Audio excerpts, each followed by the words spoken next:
Did you know that 85% of all jobs are filled through networking? It's true. You hear that and think, okay, I need to meet 85% of the planet, so you go out there, collecting business cards like they're Pokemon cards. But here's the kicker. How many of those people actually remember you? It's a strange numbers game we've been taught to play. We've been sold this idea that networking is a quantity sport, but it's a lie. We go to these events, armed with our elevator pitch, ready to perform. We talk at people, not with them. And then we go home, feeling exhausted and maybe a little empty. This whole approach is fundamentally flawed. It treats human connection like a transaction.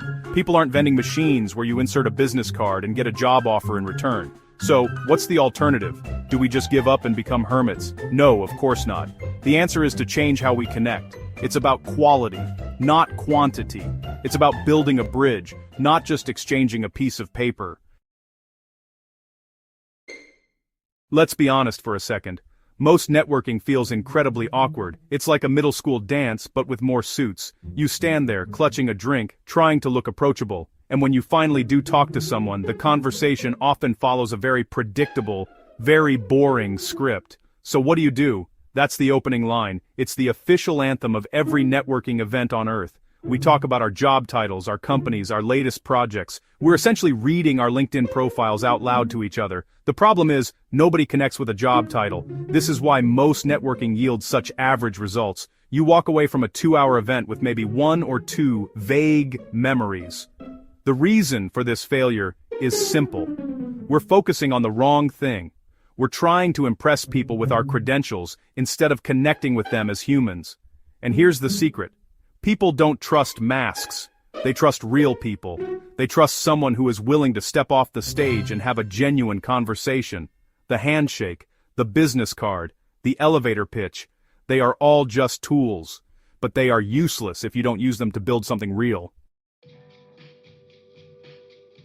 So, if the old way of networking is broken, what's the fix? It's shared experiences. Think about your closest friends. How did you become friends? You probably didn't exchange resumes. No, you went through something together. A shared experience is the ultimate trust accelerator. When you go through something with someone, it creates a unique bond. It breaks down the walls we put up. Suddenly, you're not just John from accounting and Sarah from marketing. You're John and Sarah, the two people who survived the great coffee machine explosion. This is the core of what I call enhanced networking. It's about intentionally creating or recognizing these shared moments. It can be as simple as complaining about the same terrible music at a conference. These small moments are the building blocks of real connection. The beauty of shared experiences is that they are authentic. You can't fake them. You can't script them. They happen in the moment. And because they are real, they build real trust. That mutual vulnerability is powerful. It's the secret sauce that makes connections stick. Let's bring this into the workplace. The office is a perfect laboratory for shared experiences. Think about a challenging work project. The deadline is impossible. The client keeps changing their mind. Everyone is stressed out, surviving on caffeine and sheer willpower. In that moment, you're not just coworkers anymore. You're a team. You're bonded by the shared struggle. You see your colleagues at their best and their worst. You develop inside jokes about the client's ridiculous requests. These moments, born out of stress and pressure, are incredibly powerful for building bonds. When the project is finally over, you don't just go back to being strangers. You have a shared history. You have stories to tell.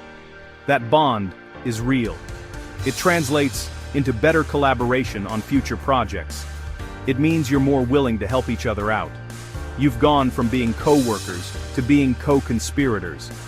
This doesn't just happen with difficult projects. It can happen during a team-building event, even a cheesy one. You're building a story together, and that story is far more valuable for connection than any formal meeting could ever be. So, this principle of shared experiences isn't confined to the office walls. Honestly, it works everywhere. It's how you find your people, your tribe, in any area of life. For example, think about joining a club or a group based on a hobby. Let's say you join a hiking group. You're all struggling up the same steep hill, sweating and breathing heavily. You're all stopping at the top to admire the same beautiful view. You are, quite literally, on the same path. The conversations you have on that trail are completely different from the ones you'd have at a networking event. Instead, you talk about things that are happening right there, in the moment. You connect over the shared physical experience. You're building a community through shared action and mutual support. And, this applies to any group activity. In each of these situations, you're not just meeting people, you're doing something them. The key is to put yourself in situations where shared experiences are likely to happen. Go to places where people things. The shared activity provides a natural, low-pressure context for conversation. This is how you find people you genuinely click with. Okay, so we know that shared experiences are the key, but what if you're in a situation where you can't just go build a bridge or climb a mountain together? This is where a simple, powerful method comes in. I call it the mutual understanding technique. It's just a way to be a more intentional, more human conversationalist. The technique has 3 simple steps. The first step is to listen actively. The second step is to find a common story. And the third step is to create a shared memory.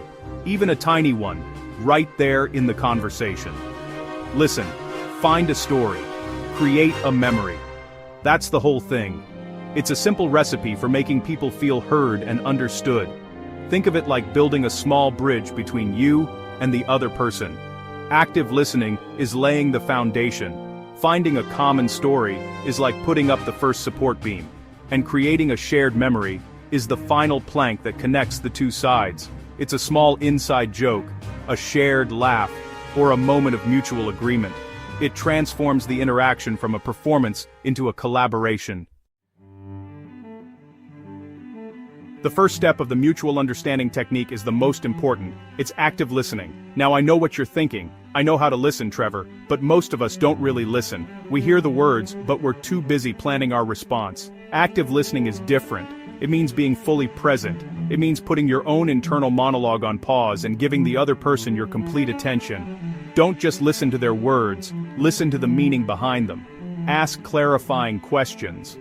A great way to practice this is to try and summarize what they just said, in your own words.